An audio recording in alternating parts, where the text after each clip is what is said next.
Что его возьмешь, артист? Не профессор, извините. Москалям подоршай настучали, там ці там каких-нибудь татаро-монголов разбили, крыжаков там ці яшчэ кого-нибудь, каб ах, и такой, а мы тоже можем. Это колькі грыму там трэба нанесці, каб мы спадабаліся самі сябе.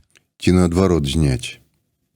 А можа зняць беларусам быть вот так во. За 2 дня нация не делается. Это процесс пошука. Соблазняют тем, что они белорусы.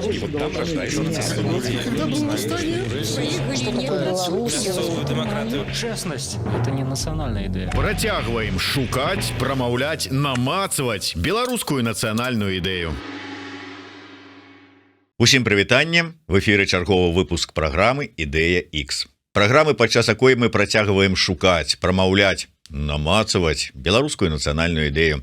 Як звычайна з вами я, Зміцер Лукашук, а шукаць і не пабаюся гэтага слова намацаваць мы сёння будзем з маім выдатным гостем, акторам незалежнай тэатральнай групы купалаўцы Олегам Гарбузам. Прывітанне, спадар Олег. Прывітанне, Зміцер, прывітанне, даражэнькія сябры.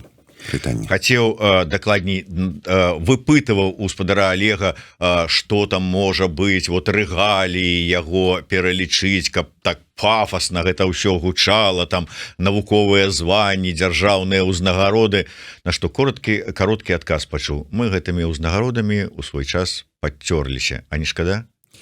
Ну, а што, як? Ну, як? Яны ёсць, як бы, але цяпер што яны тут у Польшчы, правда? І гэта па-першае, не тое, што я думаю, што людзі, которые іх атрымалі, яны заслужылі іх і, можа быць, нават больш заслужылі, чым яны атрымалі. Але я ніколі не быў ні застужаным, ні народным.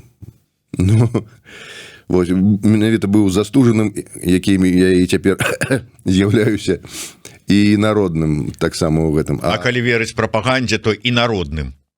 І народным. Ну. І народным. Народным не быў. І народным быў. Ну, так, насамрэч, і другое, чаму лепей ніяк не прадстаўляць, гэта ж які запыт з артыста, калі ён артыст проста. Вось, сказаў нейкую лухту, і ўсё. Ну, правда? Ну, що його возьмеш, артист? Не профессор. Извините. Спадар Олег, тым не менш, хоць і не прафесор, але мне цікава ваше меркаванне. Калі вось мы разважаем пра нацыянальную ідэю, вы ж сыгралі безліч спектакляў. Дарэчы, колькі за ўсё жыццё тэатральнае? Ой, я не ведаю, я не лічыў. Ведаю, што там у кіно, можа, роляў фільмаў 120-130 было, з іх так больш-менш выразных роляў, там, ну, пару десяткаў. А ў тэатры, ну, можа, 50 спектакляў ёсць. Ну, вялізная колькасць. І мне вось цікава, калі мы гаворым пра нацыянальную ідэю, можа быць, у нейкім спектаклі, ось у нейкім творы, можа там альбо сам спектакль, альбо сам твор, альбо нейкая там фраза у гэтым творы, ці што-небудзь, што вы вот зараз так вот прадумваючы і думаю, так это ж вось увасабленне нацыянальнай ідэі. Вот ёсць такое ці нема?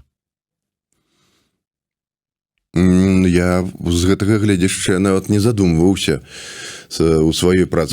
Можа нават аўтар, ці там, скажем, рэжысёр-пастаноўшчык не меў на мэце ўкласці менавіта вот гэта, а зараз я тут зашыфрую нацыянальную ідэю. А ну, можа, так само склалася. І мы зараз звонку, гледзячы на это, думаю, о, ты глядзі. Слухайце, ну, дарэчы, вось тутэйшая. Гэта ідэя падляшскіх беларусаў. Яны ж не лічаць сябе беларусамі. Яны лічаць сябе менавіта тутэйшымі. І пры гэтым захавалі беларускую гаворку і захавалі ўсе прыкметы беларушчыны, правильно? І пры тым, ну, тутэйшыя. Так што нацыянальная ідэя. Слухайце, ну, я думаю, што, як сказаў адзін чалавек, не акцёр і не... Будьце беларусамі проста, насамрэч. Будьце беларусамі, захоўвайце беларускую мову. І ў гэтым, напэўна, ёсць нейкі код у беларускай мове. Ведаеце, можна заставацца беларусам, не ведаючы беларускай. Ну, бельгійцы ж, яны як бы так сваёй уласнай мовы, ну, такія вось, як бы яны размаўляюць і па-французску, і па-нямецку, як і швайцарцы там, і там пэўныя там па-італьянску в обласці, але яны лічаць сябе менавіта той нацыяй, якой з'яўляюцца. Можна, я думаю, што можна быць беларусам і не валодаючы дасканала беларускай. Але, ну, яе трэба ведаць. Яна, ось, ведаеце, як такі, ўсё ж такі, наша мова, яна як маркёр. Калі ты разумееш, пра што я размаўляю цяпер, калі, а тым больш, калі можаш па-беларуску адказаць, то значыць наш чалавек. Як прачытаў адзін прыклад,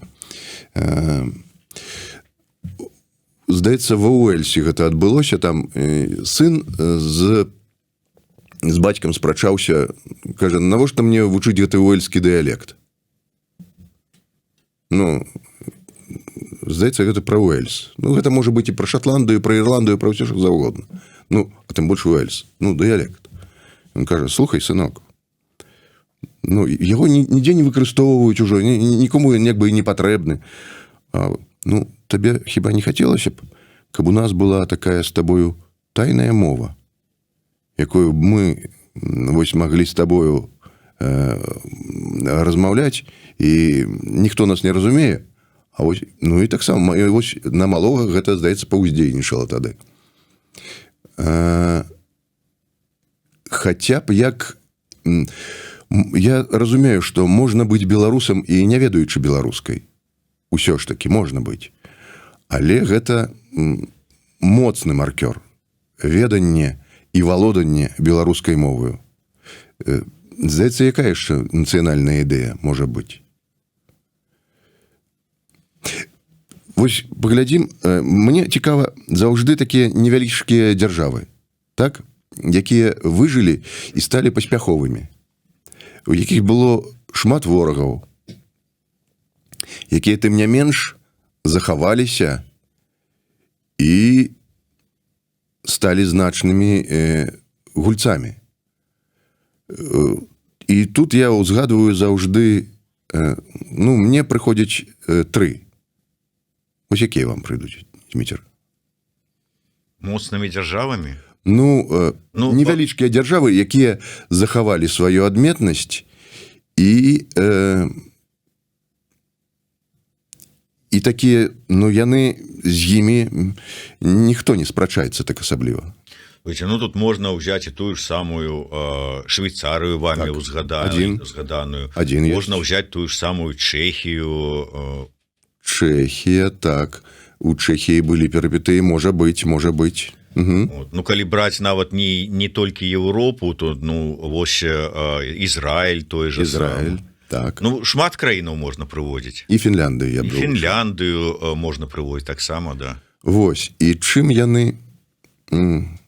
Вось я заўжды разглядаю, ну, Чэхію я так ці сяк, яны, бо толькі што выйшлі з сацыялістычнага лагеру, яны толькі на гэтым шляху яшчэ сваім да станаўлення як моцнай дзяржавы. А вось і Швайцарыя, і Ізраіль, і Фінляндыя, яны былі заўжды мне цікавыя. І вось разглядаць іх як... Чаму так сталася? Ну, і тая ж самая Швайцарыя. Яны ці не найбольшае войска ў Еўропе у іх, здаецца. Калі яны абвяшчаюць мабілізацыю, з імі чаму лічацца? Не таму, што яны такія, вось мы захоўваем ваша золата, а таму, што яны зубастыя. Ізраіль зубасты. Пачынаўся Ізраіль, пачыналася гісторыя ад таго, што там быў мільён, здаецца, каля мільёна. І яны трымаліся, і дзякуючы таму, што ў іх узнікла войска, яны толькі на войска і працавалі, узброеныя сілы. Ну і Фінляндыя таксама ўзброеныя сілы, ім пра гэта не кажуць, але там Фінляндыя, колькі ў іх там бункераў, ведаеце, там нават некаторыя у такі мірны час яны перарабілі на нейкія, былі ў іх сховішчы заўжды. Яны пра гэта, і гэта не афішуюць асабліва, але ў іх ёсць сховішчы, якія яны перарабілі так на падземныя такія цывільныя больш-менш гарады, куды як ноч, дык можна схавацца, і там ты... Я быў у Фінляндыі, я не знайшоў, яны гэта не паказваюць. Я думаю, што яны гэта нейкія стратэгічныя такія свае, яны хаваюць. І вось як мы можам перамагчы? Я думаю, калі мы пасля нашай перамогі, як нам стацца такой дзяржавай, з которой бы лічыліся і которая бы была досыць уплывовай. Для этого трэба быць зубастымі, а беларусы зубастыя? Слухайце, узгадайце часы ВКЛ. У Беларусі не было прыгонных амаль. Бо значная частка беларусаў была шляхтаю. Але якой шляхтаю мы былі? Ну такая вось, маеш шаблю, утыкнуў у поле, і зразумела, што і арэш. І зразумела, што гэтае поле арэ шляхта. А так не асабліва мы былі ўзброенымі. Мы былі тымі людзьмі, якім кажуць, палец у рот не кладзі. І гусары, гэта ж нашыя, мы збіраліся, мы адразу збіраліся, мы давалі, у нас маглі выдаць адразу, гэта яшчэ да часоў, калі Расія, маглі мабілізавацца і выдаць людзей на бітву нейкую. І вось я хочу нагадаць пра адну кніжку, якую я лічу проста неабходна прачытаць кожнаму беларусу, а не прачытаць, дык паслухаць. Гэта Ластоўскага «Кароткая гісторыя Беларусі». Нарыс «Кароткая гісторыя Беларусі», так? Чытаць цяжка, бо рэпрынт толькі існуе. І ён, правда, цяжка чытаць. Там беларуская такая дзіўная і яшчэ неразборліва перадрукаваная, бо няма перавыдання такога нармальнага. Але, калі што, я начытаў гэта. Вось Володя знайшоў там для нас працу Пугач, і Володя сядзеў, слухаў, а я чытаў. Вось я начыталі мы Ластоўскага, і Шляхціц Завальні мы начыталі. І вось Ластоўскі гэта тое, што для разумення Беларусі на сваім кавалку зямлі. Вось вы прачытайце і зразумееце, што адбывалася тады і як трансфармавалася сітуацыя. Напрыклад, для мяне гэта было, як бы, можа, і ведаў пра тое, але для мяне было як адкрыццё тое, што беларусы, вось тыя князі вядомых прозвішчаў, вядомых радоў, которые былі на поўначы, яны з літоўцамі аб'ядноўваліся, з літоўскімі князямі, і хаваліся ў літоўскіх лясах. І толькі дзякуючы таму, што яны аб'ядналіся у свой час, яны захаваліся. Яны змаглі пазней ужо стаць тою дзяржавою, которую мы былі. Гэта, я лічу, быў наш пік нашага развіцця. Гэта ВКЛ, вядома. ВКЛ, і гэта тое, чаго мы як дзяржава дасягнулі, нашыя продкі дасягнулі, і тое, чаго яшчэ мы не пераўзышлі. І не ведаю, ці пераўзыдзем калі-небудзь гэтае. І вось кім былі для нас палякі. Яны таксама былі сябрамі ў Рэчы Паспалітай, але яны заўжды намагаліся нас акаталічыць. А ўсё ж такі людзі, ліцвіны, которые жылі, яны былі рознымі па веравызнанні. Былі і каталікі, былі і праваслаўныя. Так что а палякі імкнуліся каталічыць. Там карацей, калі вось пачытаць, многае становіцца зразумелым. І вяртаючыся да таго, як вось Ізраіль, да прыкладу, дасягнуў поспеху як дзяржава, у яго былі толькі ворагі. Злучаныя Штаты там пачалі прадаваць зброю ім толькі ад 70-х, здаецца, гадоў. Прадаваць за паўнавартасную манету. Не даваць, як... Гэта цяпер яны даюць, як бы, вось, калі ласка, але таксама прадаюць. А датуль Злучаныя Штаты былі ворагам Ізраілю. Ізраіль паўставаў, нягледзячы ні на што. І вось той момент аналогіі, калі... Ці вядомая вам такая перыферыйная філасофія? Саюз перыферый. Гэта калі, напрыклад, калі служыць моцнаму гаспадару, то ты будзеш, у любым выпадку будзеш яму служыць. Ты... Гэта тое, ва што цяпер вось даслоўна вось толькі што Еўропа ўваткнулася у тое, што гегемон ЗША, а вы як хочаце, так і жывіце. І вось яны цяпер, зразумеўшы, што яны таксама у нейкім сэнсе перыферыя, яны пачалі гуртавацца. І вось гэта і ёсць перыферыйная філасофія. Калі гуртуешся не з вялізнымі, а з больш-менш роўнымі сабе. З больш-менш роўнымі сабе гуртуешся, і тады, як кажуць, і бацьку можна. Так? І гэта сапраўды так і ёсць.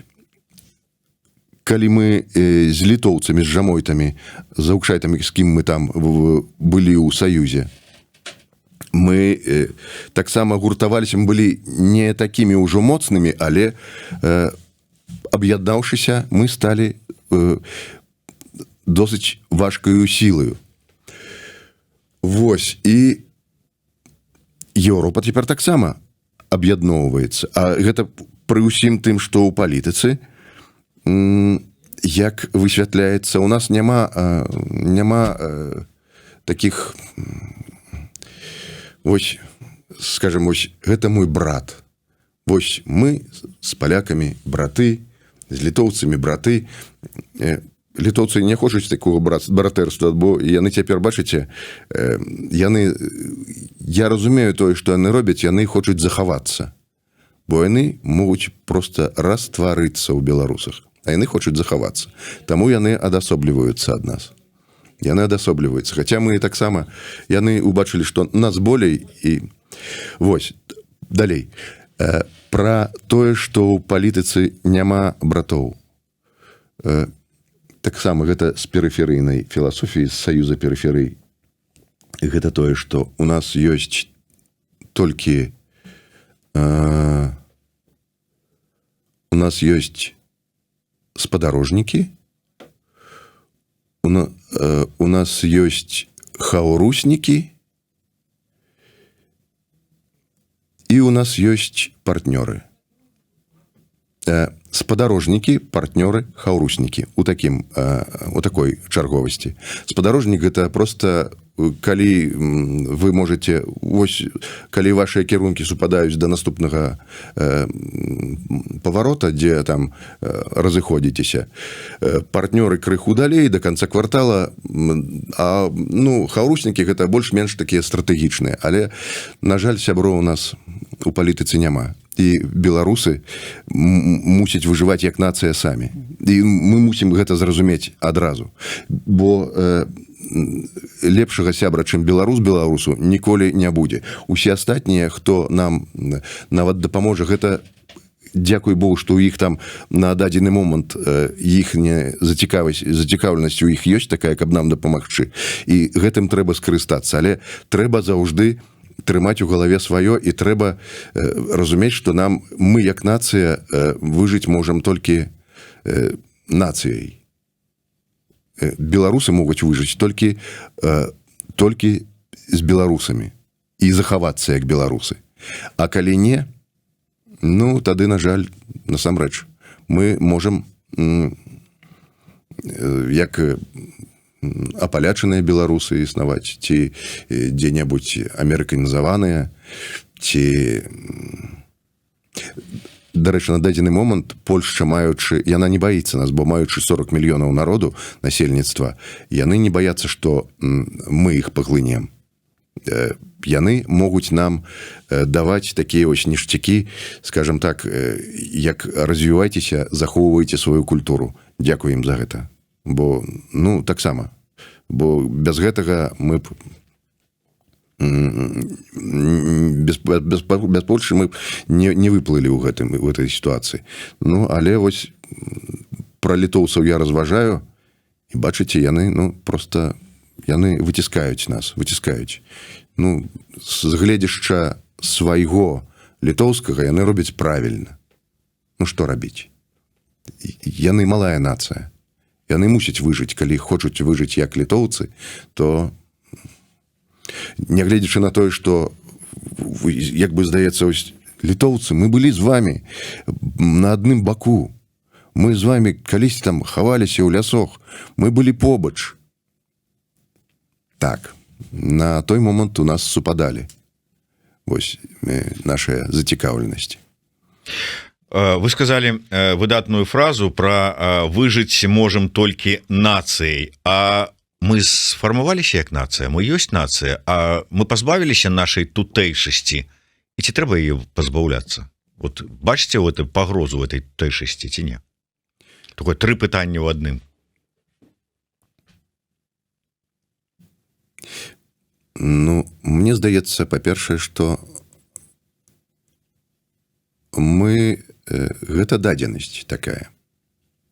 Можа, на генетычным там, на ўзроўні генетычнай падсвядомасці у нас яшчэ захавалася недзе, што мы тая нацыя, якая сфармавала самую перадавую дзяржаву ў Еўропе калісьці. І у якой акурат веравызнанне не мела значэння, веравызнанне або паходжанне. Мела значэнне толькі тое, што ось ты чалавек, які ўмееш нешта нечага варты. І супольнасць твая нечага вартая.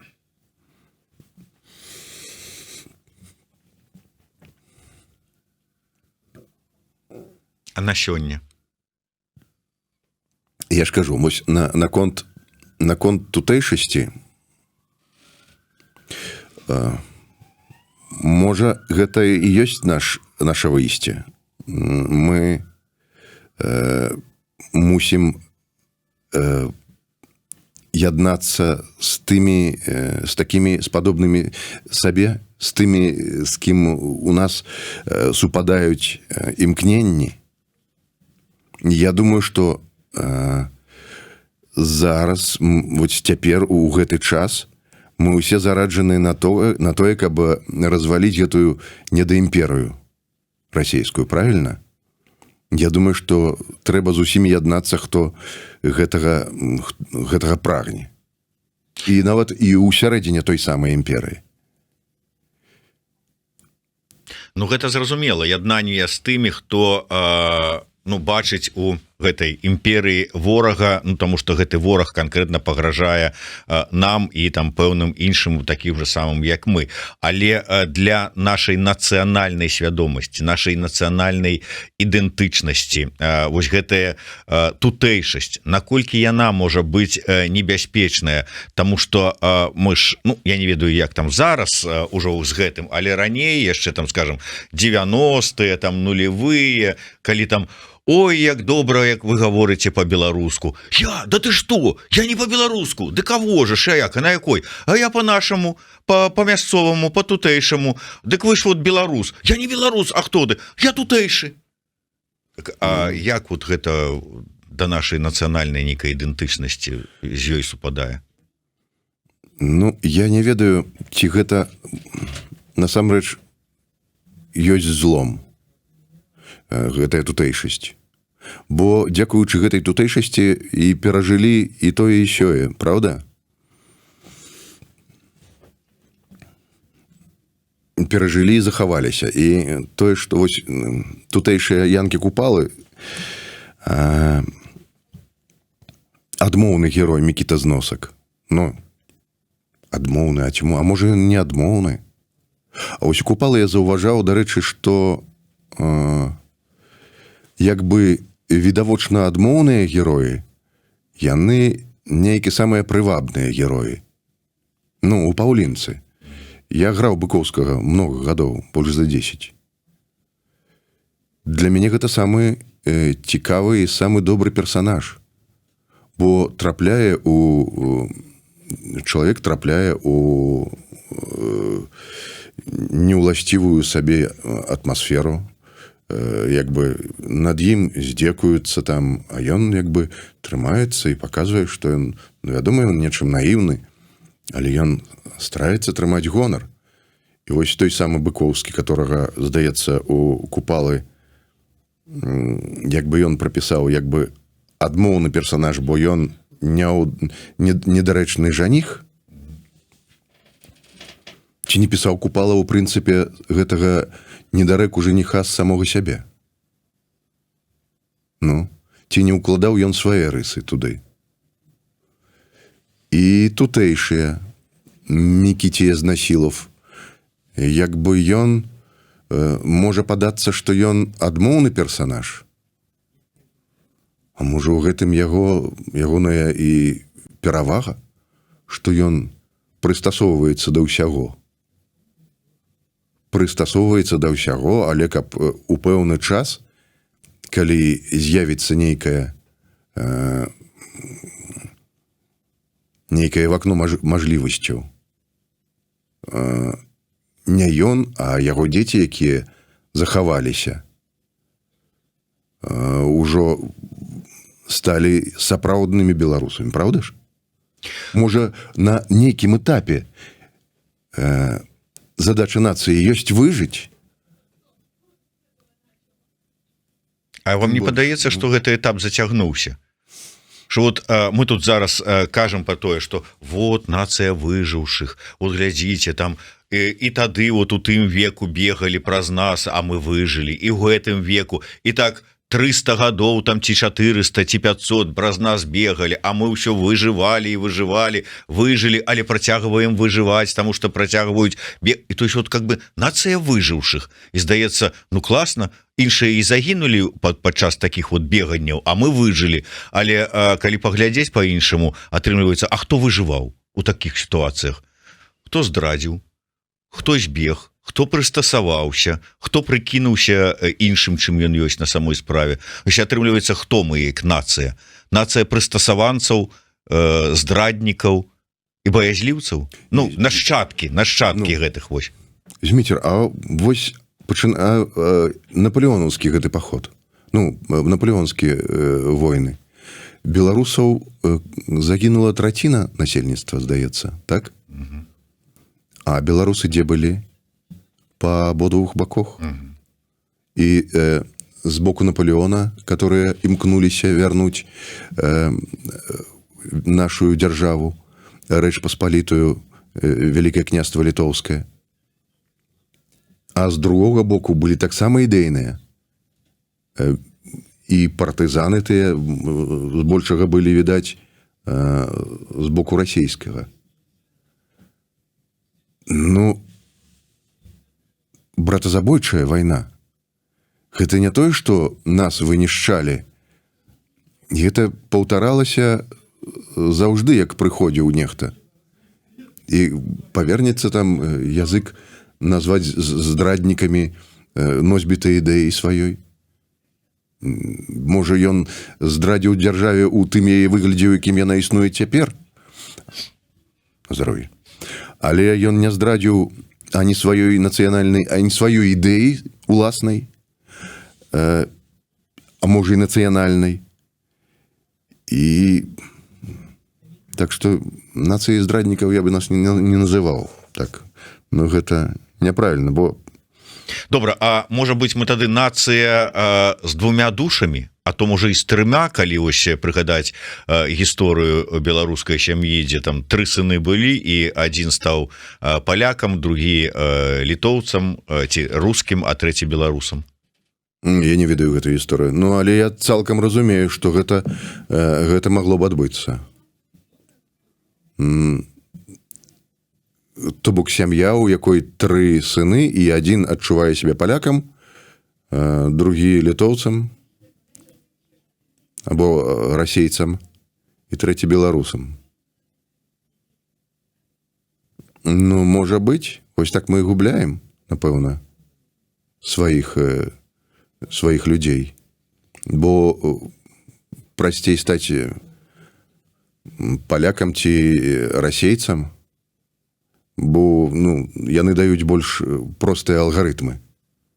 Можа, таму што просто за тое, што нібыта сваё, вот што нам падаецца сваім, за беларускае, как-то гонару асабліва няма.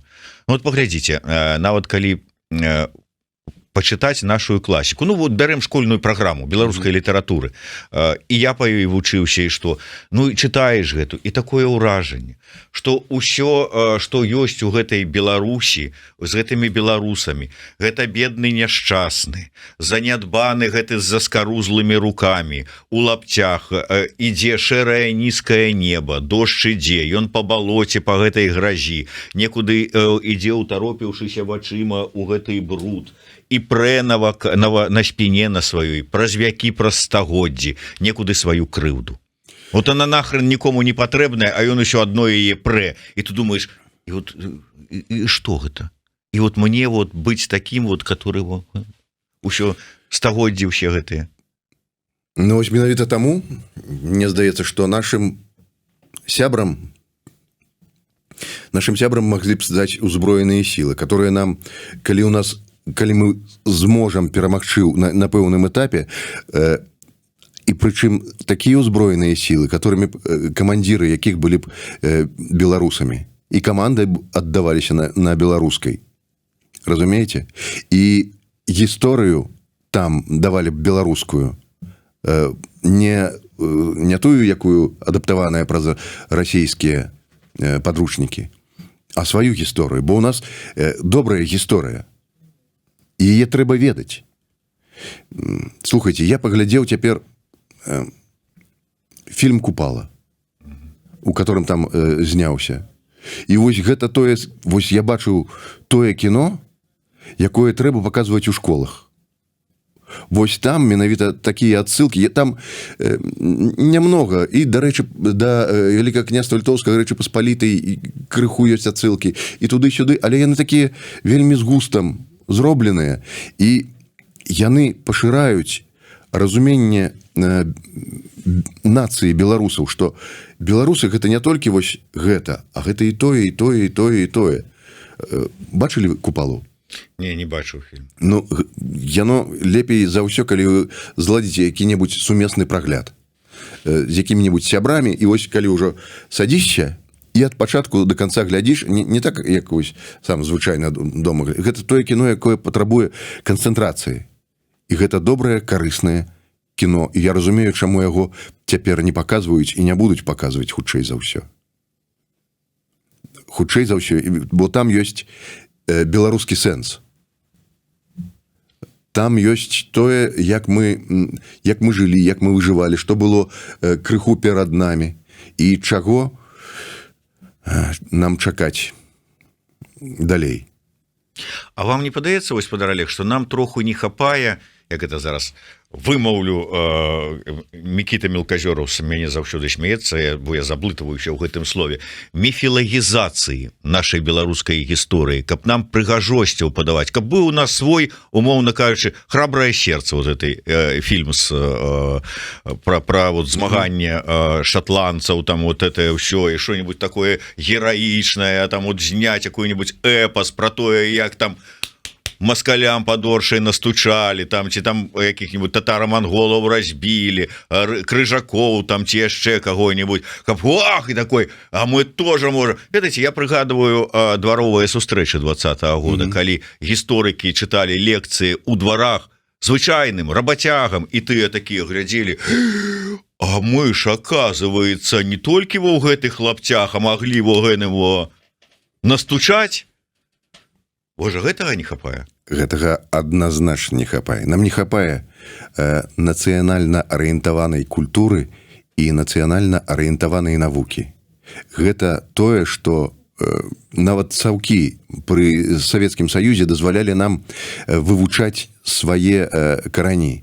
Вось гэтыя тыя самыя, калі гэта экспедыцыі, як яны называліся, і збіралі песні, фальклорныя, этнаграфічныя, этнаграфічныя, так. І вось, каб і пад гэта нам трэба падкласці базу, то бок зразумець, яно ўсё вельмі разрозненае. Такое, яно рассыпаецца як бісер, яно не складваецца ў адну карцінку. Нам трэба адмыслоўцы навуковыя, которые б склалі вось гэта і паказалі б нам, которые б ведалі ўсё палатно гэтае ведалі, которые маглі б скласці і паказаць, як яно выглядае насамрэч. А наша задача ўжо культуры данесці гэта далей, каб гэта папулярызаваць, скажем так. І, магчыма, нам не хапае сваіх міфаў. Хутчэй за ўсё не хапае. А яны, напэўна, былі. То бок, напэўна, яны былі. Яны не маглі не быць у нас. Просто, хаця б, а тое, што, мы першадрукары, гэта беларусы, яны ў Празе друкавалі, але гэта беларусы, першадрукары. Там Расія ад нас адставала гадоў на 20. У Расіі было цемрашальства гэтым часам. Калі у нас навука рухалася наперад. Навука і ўсе рамёствы, ўсё, што магло. Да, дарэчы, праз Карыну таксама можна было б зняць добры бестселлер, і прычым не праз Карыну піцерскага, пра якога там той марыць, а пра сапраўднага, бо там мне расказвалі, былі такія добрыя сапраўды крымінальныя аспекты, як ён хаваўся ад сваіх крэдытораў. Ды хутчэй за ўсё так і было. Бо гэта былі не проста нашы людзі навукі, але гэта былі і у добрым сэнсе махляры і вось, як гэта называецца, як ёсць такое слово, которые нешта робяць, нягледзячы на ось такія абставіны. Можа быць, яны плявалі на гэта не махляры, а вось прадпрымальнікі і пэшнікі такія. Так, і я думаю, што гэты дух не быў чужым. У кожнай, бо кожны, калі пратоптвае сцяжыну, ён мусіць быць разнабаковай асобай. Слухайте, я прыгадываю там 90-е гады, пачатак 90-х, калі я глядзеў тутэйшых у Купалаўскім тэатры, самы пачатак, і калі бел-чырвона-белы сцяг праз усю сцэну, і калі ўся зала поўная, бітком набітая ўстае, і вось гэтыя пляскі, авацыі, вось гэты уздым, а потым неяк раз і не дагрукаліся мы да пераважнай большасці да беларускага грамадства, неяк так не сталі пачутымі. І неяк падчас тут такой сустрэчы творчай мы былі разам з Александром Памідоровым у Штутгарце, і я кажу, што вот глядзіце, у 20-м годзе падчас гэтых сустрэчаў дваравых беларусы з такім захапленнем, здзіўленнем адкрывалі для сябе і беларускіх музыкаў, і беларускіх там пісьменнікаў, і філосафаў, і гісторыкаў, і тэатры, і ўсё астатняе. І кажу, а дзе ж вы разам, дзе вы раней былі? Гэта ж все побач з вами было. І Вольскі свае 3 чарапахі 30 гадоў ужо спявае, і Купалаўскі на гэтым месцы стаіць ужо больш за 100 гадоў. Дзе вы былі? Паднялася адна жанчына і кажа, а гэта вы вінаватыя ў тым, што мы вас не чулі. Я кажу, мы канкрэтна з Памідоровым, она кажа, і вы ў тым ліку. Я говорю, якім чынам? А вы ціха нам пра гэта ўсё гаварылі. Так чаго вы ціха гаварылі там пра ўсё гэта? Раскажыце мне. Не мы ціха гаварылі. Чаму абралі вось гэтага чалавека прэзідэнтам тады? у 94-м, так? Таму што на яго быў запыт. На яго быў запыт. Большасці хацелася такога. І таму я тады я вось сваё тое, што я думаю, я просто засунуў як мага глыбей і пачаў з гэтым жыць, бо я разумеў, што гэта ўсё ж такі большасць. А насамрэч, я думаю, што не трэба, можа я быў замалады, але рухае не большасць заўжды, а рухае сітуацыю вар'яцкая меншасць. І калі вось гэтай меншасці становіцца дастаткова, яе не можа быць 1%, 2%, можа быць 4-5. Разумееце? І бо астатняе гэта дрыгва. Большасць людзей гэта дрыгва, которая пацягнецца, которая мае сваю кароткую памяць. Ось акурат тады людзі памяталі, як было больш-менш прыстойна пры Савецкім Саюзе жыць. І гэты папуліст запэўніў іх, што лепш за ўсё будзе з ім.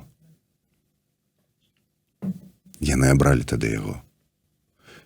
І я вось нейкі час нават на людзей крыўдзіўся, на гэтую большасць. Цяпер што? Цяпер гэтых людзей ужо і няма большасці, той, которые за яго галасавалі. Ну, а па-другое, яны іншымі і не будуць. Сапраўды, трэба, каб было больш хорошых вар'ятаў. А адкуль яны возьмуцца? Вот мы вяртаемся увесь час, аднекуль бяруцца. Вот мы зноўку вяртаемся да гэтай тэмы гонара, годнасці і ўсяго астатняга. Таму што вот глядзіце, паглядзіш на суседзяў, і там здаецца, а там у іх герояў, там вось гэты шашку нагала, там все гатовы бегчы, нейкія геройскія учынкі здзяйсняць. Спытаешся у беларусаў, а якія у нас нацыянальныя героі? Ну вот героі сапраўдныя, такія вот, которые там маглі шашку нагала. Ну табе адразу назовуць Кастусь Каліноўскі. Хтосьці падумае, назаве яшчэ Касцюшку. Яшчэ даўжэй падумаюць, значная меншасць, ну назаве, можа быць, князя Астрожскага. І ўсё. І адкуль яны возьмуцца, гэтыя вар'яты? Вось гэта пра тое, што нам патрэбныя навукоўцы, которые нацыянальна арыентаваныя, которые паддымалі гэтыя пласты і даносілі іх. Правільна? Хутчэй за ўсё. І знаходзіць у Касцюшцы знаходзіць беларускі падмурак. Не казаць, што ён таксама з палякамі і з беларусамі. А вось чаму менавіта ён быў беларусам? Чаму Міцкевіч там, насамрэч, который ён пісаў па-беларуску? Таксама, ён жа польскую там цяжка назваць тое, што ў дзядах гучыць, правда? Гэта, старажытная беларуская, вясковая.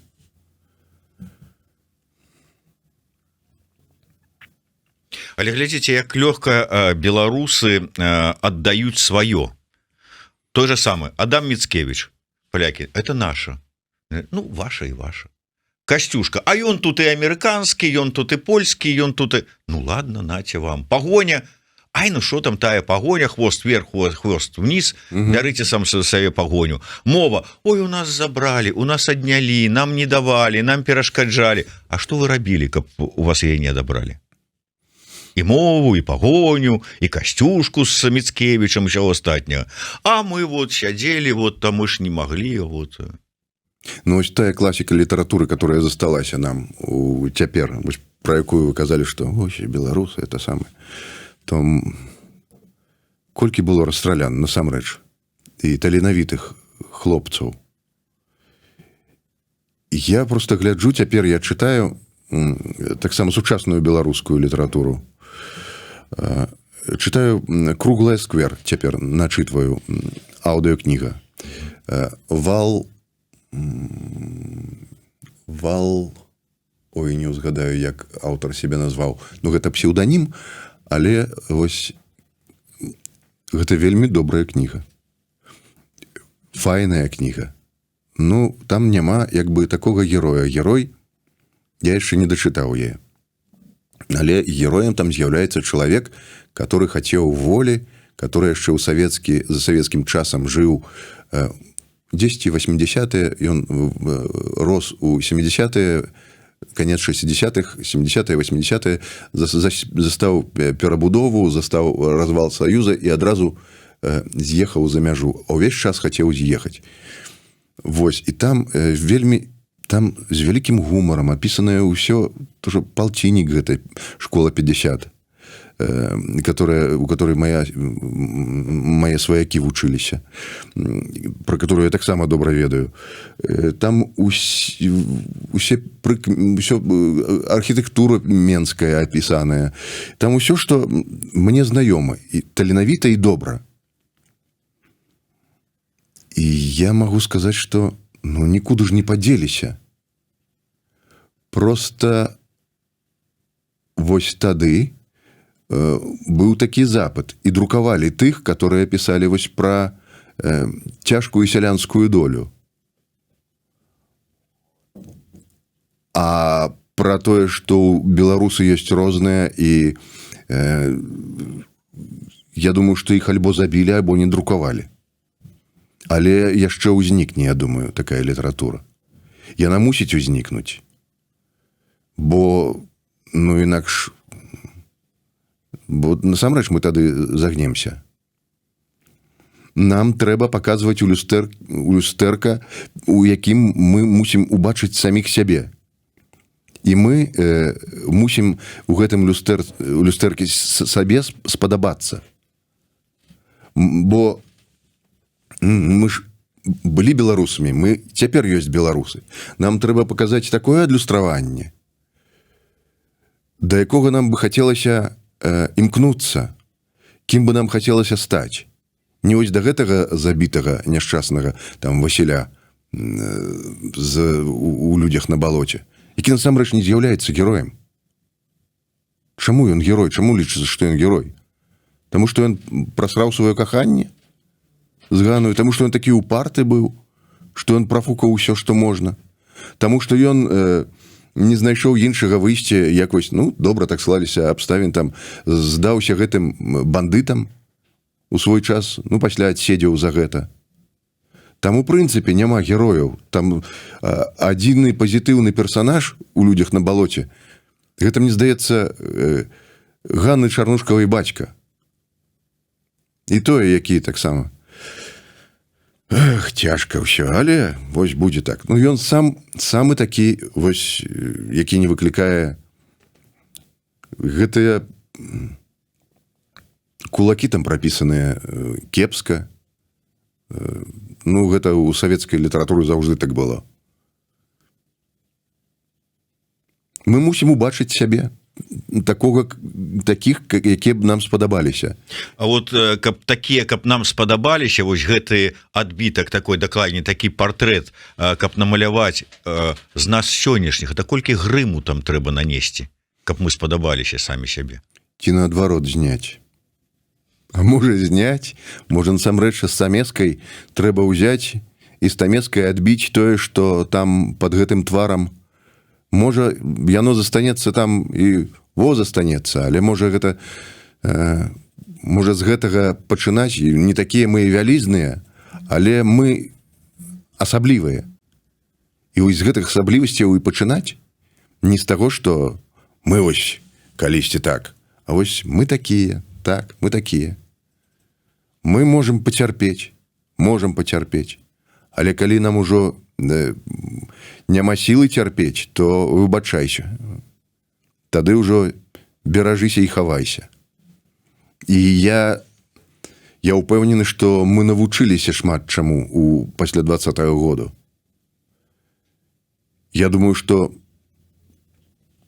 ну, мы ўсе былі за мір. Ось, піс, кветкі. Ну, на жаль, не працуе з гэтымі людзьмі. Мы не паказалі зубы свае. На жаль. Напэўна. можа б тады Путін прыслаў да нас насамрэч свае, і нас бы пачалі драць. Можа быць, гэта было лепшым выйсцем для нас, каб мы перажылі і навучыліся і зразумелі тое, што мы нічога не дасягнем без таго, каб не пусціць сабе кроў. Але, спадар Олег, вось вы кажаце, я згодны са словамі, што 20-й год нас, ну і вот этот час пасля 20-го года, все, што мы перажылі, наш шмат чаму навучыў. Але чаму ён нас навучыў? Можа быць, наадварот, што трэба сядзець на срадцы роўна, як кажуць. Мне ўжо расказвалі там пра тое, што можа дарэмна Кастусь Каліноўскі падняў паўстанне, а каб яны вось гэтую мягкую беларусізацыю праводзілі, а не паўстанне там шаблямі нагала, то можа больш бы у іх атрымалася, і сам бы ён пражыў шчаслівае жыццё са сваёй дзяўчынай, і ўсіх астатніх шляхту паўстанцаў не там частку забіла, частку саслалі ў Сібір, частка пайшла у палякі. А так бы засталіся ў Беларусі. Што Латышонак сказаў? Паспяшаліся, Олег Латышонак, паспяшаліся ў 20-м годзе беларусы, не трэба было паўставаць. Чакалі 300 гадоў, ну пачакалі бы яшчэ. Ну, па меншай меры мы зразумелі, што ёсць праўда, што хлусня. Што ёсць добро, што ёсць зло, мы зразумелі. Бо вось гэтыя арыенціры трэба ўбіваць таксама на шляху нацыі, калі яны становяцца для яе правальнымі. Але мы мусім разумець, што вось гэтыя былі на баку добра, яны зрабілі свой выбар. Гэтыя зрабілі свой выбар. Вось такая была сітуацыя. Каб мы пазней маглі разабрацца. Вось гэта была такая, калі нацыя выйшла з багны і выйшла на нейкую купіну такую, досыць высокую, і агледзелася. Мы ўбачылі адзін аднаго, ну, а пазней зноў, вось, бачыце, сышлі. Тыя, хто ў Беларусі, яны не могуць высунуцца ізноў, вось, тако, не волну. Так? Ось, дарэчы, як вы лічыце, я калі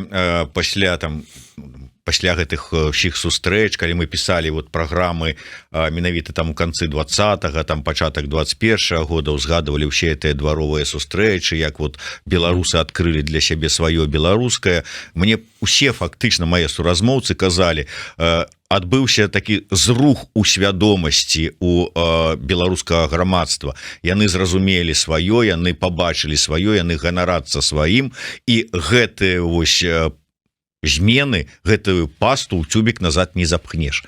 Як думаеце, запхнеш ці не запхнеш? Ці не вернемся ізноў да таго, што вот там, да, а наш няма у нас нічога годнага. Ну, бачыце, Лука запхнуў, удалося запхнуць гэты у цюбік. Бо тое, чаго мы не бачылі, і тое, што мы дазвалялі рабіць цягам дзесяцігоддзяў, пакуль ён быў ва ўладзе, гэта ён удасканальваў рэпрэсіўную машыну гэтую сваю. І тое, што яны выкарыстоўвалі якія прыёмы катаванняў у 20-м годзе, яны іх адпрацоўвалі ўжо у вязніцах цягам тых жа пасля нулявых і дзясятых. Гэта у яго было шмат часу, каб удасканаліцца ў гэты бог. Бо ён, як сапраўды асоба, которая увесь час баіцца, ён робіць тыя рэчы, которые б дазволілі яму спакойна існаваць псіхічна. Бо ён ведае, што могуць паўстаць. Ён адразу рыхтуе адпаведныя меры, которые можна будзе прыняць у тым альбо іншым выпадку. І ён добра падрыхтаваўся, на жаль. А мы не змаглі закідаць кветкамі і тапкамі. І вось, гледзячы на грузінскую рэвалюцыю, вось я з вялікім недаверам, але з надзеяю гляджу, ці ўдасца ім што-небудзь такім шляхам дабіцца. Ну, у людзей жа было ўжо ўсё. Праўда? Іх была воля. Не гэтая ізноў расійская, гэта плывучая, падступная, вось гэтая, тое, як змяя ўлазіць і пачынае цябе жэрці знутры. Яны не забыліся пра нас, пра Грузію, не забыліся пра тое, пра іншых суседзяў не забыліся. Яны будуць паўтараць гэта, калі ў іх хопіць сілаў. І таму вось, ну, нейкім... Я не ведаю. Можа, яшчэ цяпер не той гістарычны этап, бо вялізнае зло схаванае там. І найвялікшае зло. І тое, которое нам не дае рэалізавацца як нацыі у тым ліку. Бо гэтыя сыны становяцца палякамі, а гэтыя сыны становяцца расейцамі. Калі прыгадваць Бахарэвіча, то мы з ім размаўлялі ў 22-м годзе, і калі я казаў, што ну, глядзі, заўсёды ж беларуская нацыя была падзеленая, але вот калі до 20-го года яна была падзеленая па вось гэтаму стаўленню да нацыянальных нейкіх чыннікаў, там мова, там сцяг, сімвалы, там культура, ўсё такое, там гавары на чалавеческом языке, то пасля 20-го года, кажу, мы ж падзеленыя па прынцыпу тыя, хто біў, і тыя, каго білі. Як гэта ўсё вот неяк з гэтую прорву нам зруйнаваць і зрабіць цэльную нацыю? Кажа, гэта ўсё фігня. Это не самы страшны раскол. Самы страшны раскол на тых, хто з'ехаў, і на тых, хто застаўся. Я кажу, ну, а это пачатак 22-го года, калі яшчэ вот это ўсе развагі не былі мейнстрыму. Я кажу, ну, слухай, ну, якая розніца? Ну, з'ехалі, ну, засталіся.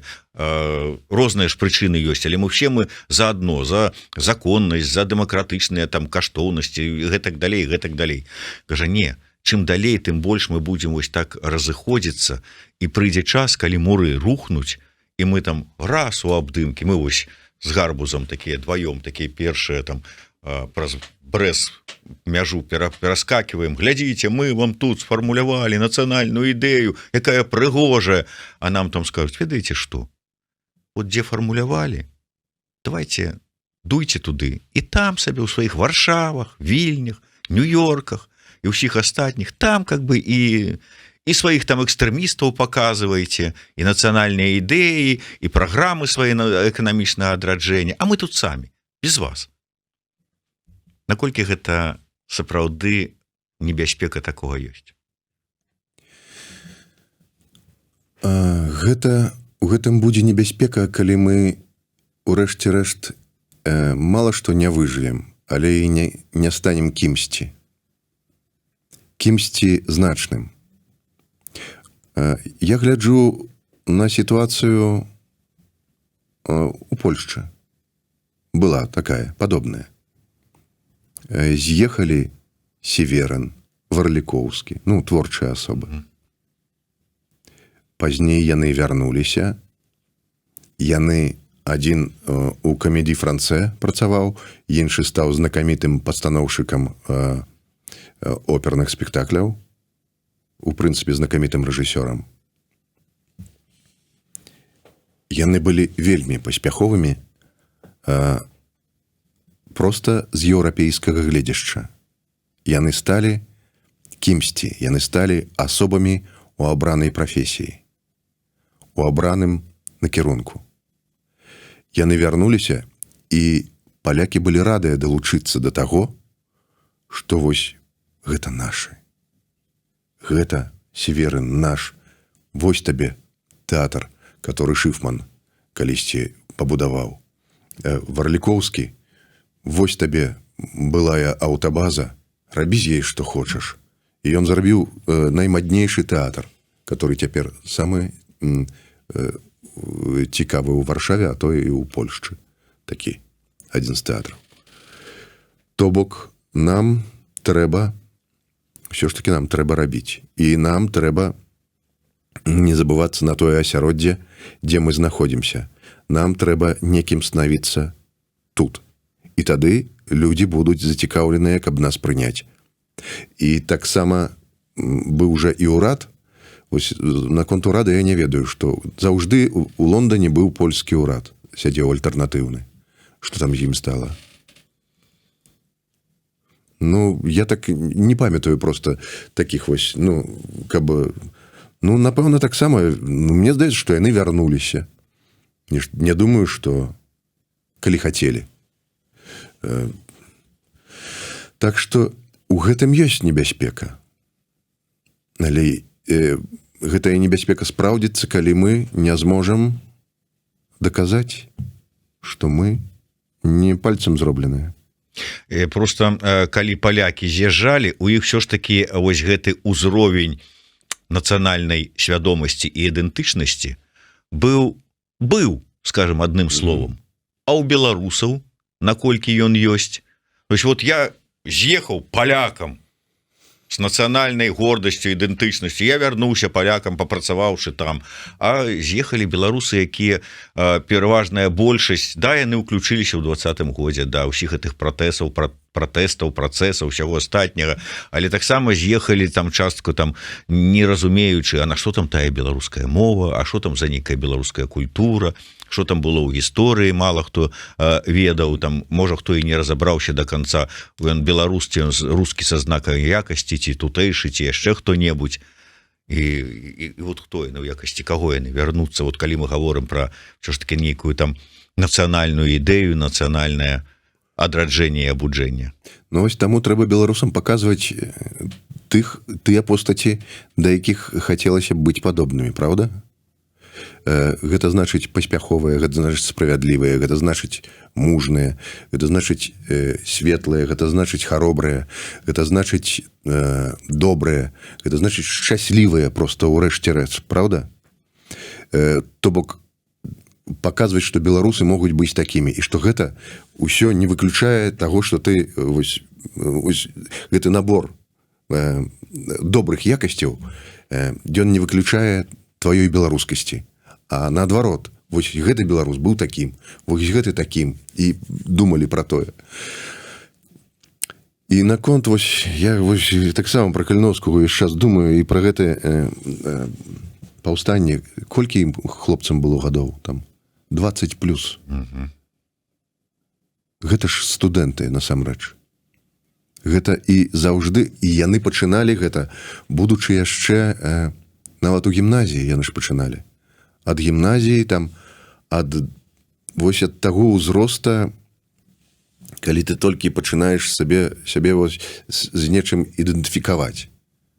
12, 13, 14 гадоў. І пазней яны вось ужо 14-15 далей яны ішлі ў гэтым накірунку і толькі вось усё рухалі. І ім яшчэ хапіла сілы, моцы ўстрымацца, не зрабіць гэта раней, гэта выбухнуць з паўстаннем. Яны ўсё-такі рыхтаваліся да яго.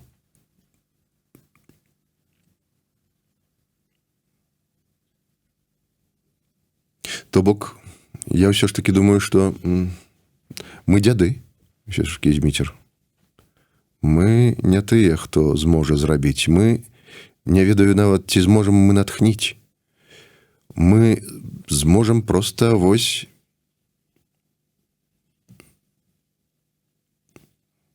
нешта паказаць, распавесці.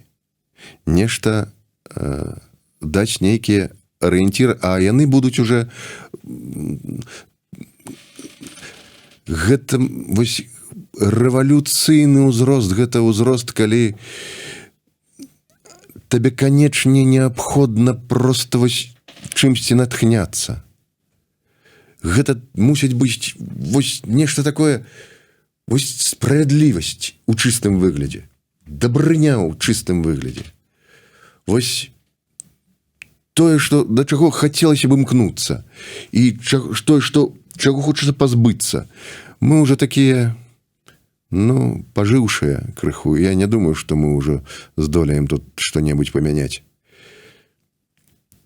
Я не служыў у войску у Савецкім Саюзе. Я не лічыў, што гэта маё войска. Я ведаў, што гэта не маё войска. Я не хацеў туды ісці і абараняць дзесьці ў Чырчык, в Узбекістан або на далёкі ўсход. Не хацеў. Таму што я ведаў, што у мяне ёсць сваё. Я туды не пойду, я сказаў, і мне ўдалося адхіляць адтуль. Я скажу дакладна, што я б туды пайшоў у войска, калі б там мне трэба было ахоўваць свае межы, свае, тыя, которые я адчуваю. Ведаеце што, вось чаму Польшча яшчэ такая моцная дзяржава з гледзяшча упартасці палякаў? Таму што святое права прыватнай уласнасці. У цябе ніхто не забярэ твой дом, твою зямлю, твой лес. Ніхто не зможа гэта зрабіць. Калі ты ўжо маеш, то ты гэта маеш. Вось гэтае ў нас тое, чаго нас пазбавілі, цяпер на колькі? На 100 гадоў нам максимум, 99 здаецца. І ўсё роўна не тваё. А вот вам. Правда? А гэта тое, што мусіць быць, я лічу, у падмурку такога, у нашай дзяржаве, у той, которая можа да нас вернецца. Прыватная уласнасць. Уласнасць. Тое, чым я магу ўладаць. Калі ніхто не ўвапхнецца цераз парог да мяне, упэўнены ў тым, што ён правы, што ён можа тут гаспадарыць у маёй хаце як захоча. Не. І таксама швейцарскі менталітэт. Ён базуецца на тым, што яны ведаюць, што гэта мой дом, уся краіна. Гэта мой дом. І калі вы сюды прыязджаеце, то будьце ласкавыя. Рабіце так, як у нас прынята. А не так, як вам хочацца. У нас тут не прынята будаваць вось такія дамы. У нас не прынята у лесе рваць кветкі, краскі. Нават проста краскі рваць. Такія палявыя. Гэта і на цябе яны скажуць, што вось там адбываецца нешта незразумелае і паклічуць. Гэта іх краіна. Яны выпрацавалі свае законы, па якім яны ёй кіруюць, па якім яны у ёй жывуць. Як суседзі, як сябры, як, можа, і ворагі з кімсьці варагуюць, але у іх ёсць гэтая база, якой яны. І таму, пакуль мы не станем ставіцца, вось, калі мы будзем ведаць, колькі ў нас зямлі, з такім маючым апетыт суседам невядома ніколі, правда? Ці не адкусіць ён кавалак у цябе? А таму патрэбна войска. Ну і зноў такі. Патрэбна войска, которое...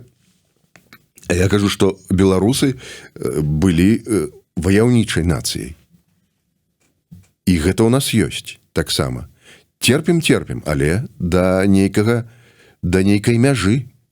А потым выбачаемся, але вось будзе так альбо ніяк. Але нам трэба магчымасць. Нам трэба магчымасць гэтыя зубы і цягліцы нарасціць. Ну і такім чынам, на завяршэнне, нацыянальная ідэя ад Олега Гарбуза гучыць як?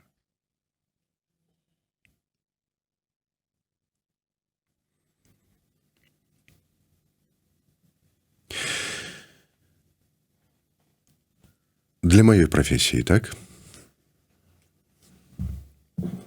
Добра, што запіс, можна падумаць. Для сябе, вот у адпаведнасці з якой жывеш сам, ну і можа быць, вот нам падкажаш, і мы скарыстаемся. Мне здаецца, мы выпрацавалі сёння неблагую канцэпцыю. Я да яе таксама дайшоў у выніку нашай размовы, што мы мусім прадставіць беларусам